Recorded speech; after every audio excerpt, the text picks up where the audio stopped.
Hello friends, সবাই কেমন আছো? আমি তো খুব ভালো আছি। আজ আমরা দুজনে বেরিয়ে পড়েছি একটু ঘুরতে, একদম মনটা ফ্রেশ করার জন্য। এখন সন্ধ্যা প্রায় 7টা বাজবে। রাস্তার হাওয়াটা একদম ঠান্ডা, মনে হচ্ছে সারাদিনের ক্লান্তিটা ধুয়ে মুছে যাচ্ছে। এখন আমরা যাচ্ছি সোনারপুরের দিকে, তারপর সেখান থেকে নরেন্দ্রপুর। জানি আজকের ভিডিওটা হয়তো একটু ছোট হবে, কিন্তু ভাবলাম এই ছোট্ট যাত্রাটুকু তোমাদের সঙ্গে না শেয়ার করলে কেমন জানি অসম্পূর্ণ থেকে যাবে। রাস্তায় যেতে যেতে একটা কথা মনে হচ্ছিল, মানুষের মুখে এখনও হাসি আছে, কিন্তু মনের ভেতর যেন একটা ক্লান্তি লুকিয়ে থাকে। সবাই তো বাঁচতে চায়, এই ছোট্ট ড্রাইভটা যেন মনে করিয়ে দেয় থেমে গিয়ে একটু নিজের জন্য বাঁচা দরকার। জীবনটা যতই ব্যস্ত হোক, আমি মনে করি একটু সময় বের করে নিজের প্রিয়জনের সঙ্গে হাসতে পারাটাই সবচেয়ে বড় আশীর্বাদ। এই মুহূর্তগুলোই তো আসলে আমাদের সত্যিকারের সম্পদ। আজকাল চারপাশে অনেক শব্দ, কিন্তু কথা খুব কম।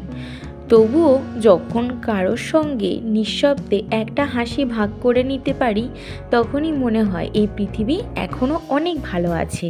হয়তো সময়ের সঙ্গে সঙ্গে আমরা সবাই বদলে গেছি, কিন্তু আমি এখনও বিশ্বাস করি একটু হাসি আর একটু ভালো ব্যবহার, এই জিনিসগুলো আজও মানুষের মন ছুঁয়ে যায়।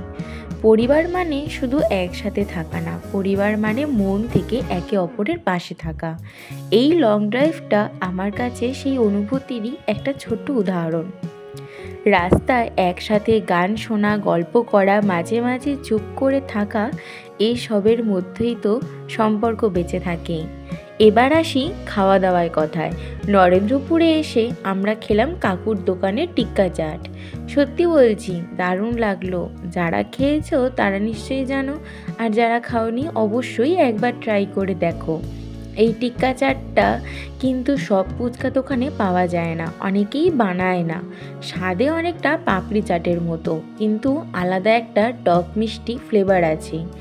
আমি সেখানে দাঁড়িয়ে 1 প্লেট খেলাম, তারপর আরেকটা পার্সেল করে নিয়ে এলাম বাড়িতে। বাড়ি ফেরার পথে রাস্তায় থেকে আর নিলাম চপ আর কুমড়ো বড়া। আহা, দারুণ লাগলো। এখন বাড়িতে ফিরে মনে হচ্ছে দিনের শেষে এই ছোট্ট ছোট্ট মুহূর্তগুলোই তো আসল সুখ। মানুষের জীবনে বড় কিছু না, বরং এই ছোট খুশিগুলোর ভেতরেই লুকিয়ে থাকে শান্তি। যদি তোমাদের ভালো লাগে তাহলে কমেন্টে জানিও, আর চাইলে আমি একদিন এই টিক্কা চাটটার রেসিপিটাও ঘরে বানিয়ে তোমাদের সঙ্গে শেয়ার করব। ধন্যবাদ সবাইকে। ভালো থেকো, হাসি খুশি থেকো, আর পরিবারকে সময় দিও। Bye bye.